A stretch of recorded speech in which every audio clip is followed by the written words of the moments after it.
তার পরের দিনই একটি নোটিশ দেওয়া হয়, বিশেষ বিবেচনার কথা বলা হয়। তবে আজকে যে নোটিশটি দেওয়া হয় সেই নোটিশে আবার উল্লেখ করা হয় বিশেষভাবে বিবেচনার কোনো অপশন নেই। এই যে দোদুল্যমান অবস্থা, এই যে দ্বিচারিতা, এই দ্বিচারিতার শেষ কোথায়? আপনারা জানেন, গতকাল আমরা ঘোষণা করেছিলাম আজ সকাল থেকে সন্ধ্যা পর্যন্ত আমাদের Barasat barricade two Dhaka north city অব্যাহত থাকবে। তবে বিশেষ বিবেচনায় যেহেতু আমরা সংখ্যাগরিষ্ঠ মুসলিম, আমরা আমাদের কর্মসূচি বেলা 11টার পর থেকে শিথিল করে দেয় বিশ্ব ইজতেমার জন্য।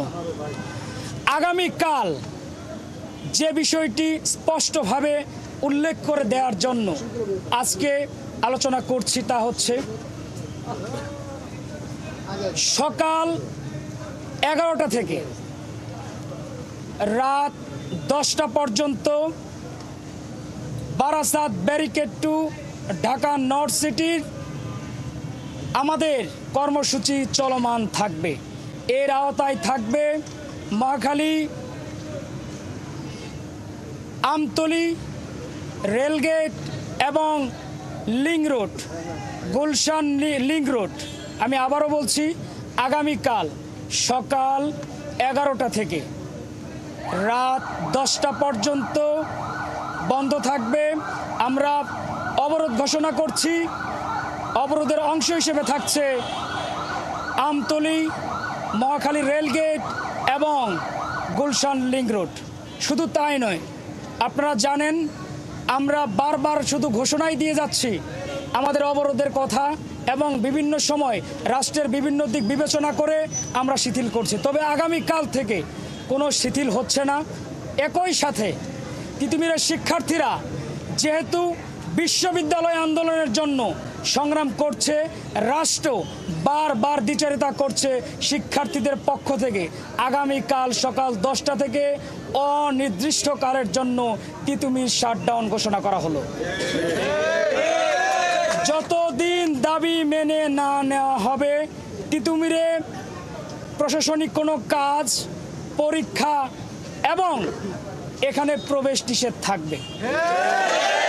যদি বিশ্ববিদ্যালয় ঘোষণা করা হয় তবে এই তিতুমিরের গেটের তালা খোলা হবে, তার আগে নয়।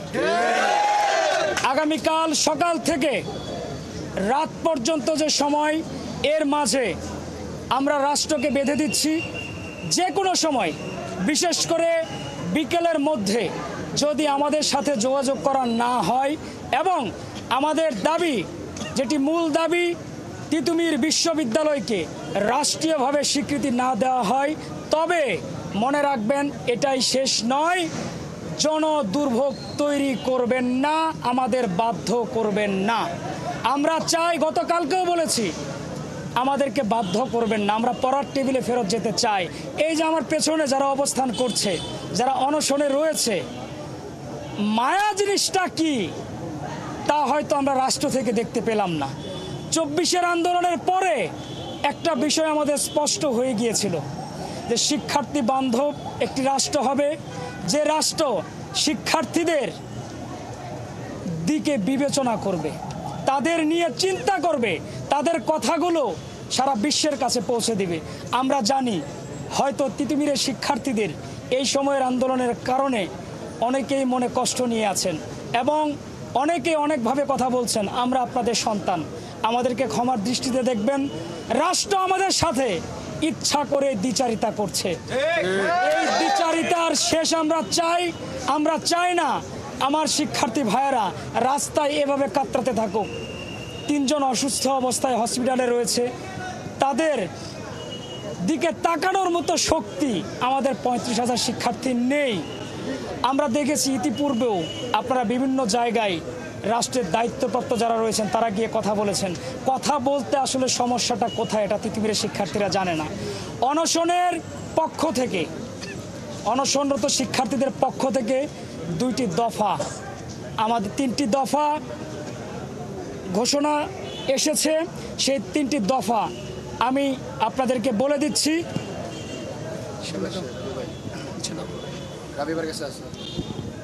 1 নম্বর দফা,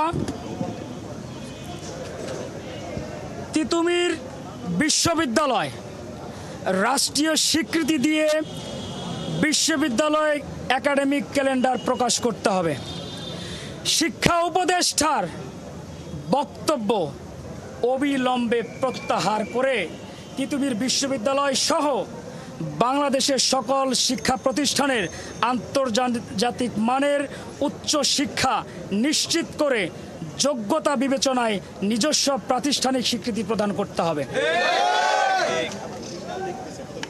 তিতুমির বিশ্ববিদ্যালয় কমিশন গঠন প্রক্রিয়ার শিক্ষা মন্ত্রণালয়ের উপর আইন উপদেষ্টার চাপ সৃষ্টি করার ঘটনার সুষ্ঠু তদন্ত করে রাষ্ট্রীয় কাজে ব্যাঘাত সৃষ্টির দায়ভার মাথায় নিয়ে আইন উপদেষ্টাকে প্রকাশ্য ক্ষমা চাইতে হবে।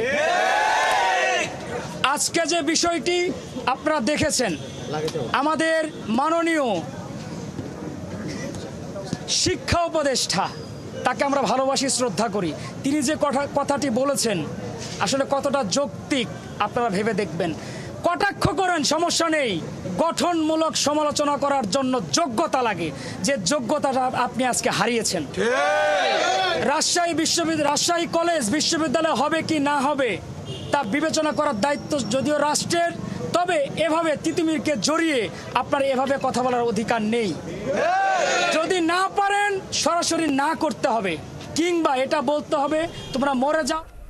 দর্শক, তিতুমির কলেজের শিক্ষার্থীরা প্রেস ব্রিফিং করছিলেন, আমরা সরাসরি যুক্ত ছিলাম সেখানে।